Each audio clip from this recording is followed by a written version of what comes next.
Bonjour à tous, je m'appelle Fabien Besançon, je suis médecin généraliste et je suis le secrétaire du Collège de médecine générale.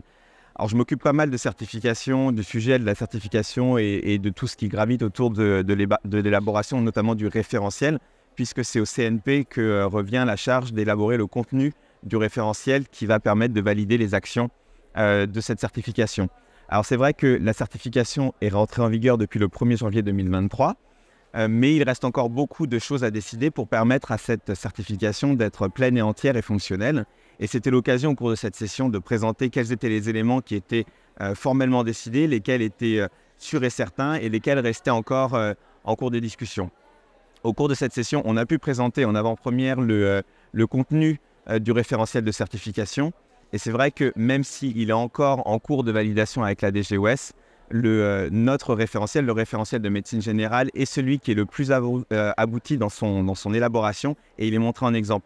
Il est peu probable qu'il y ait beaucoup d'évolutions par rapport à ce qui est proposé et donc on devrait être en mesure incessamment sous peu de pouvoir le diffuser officiellement.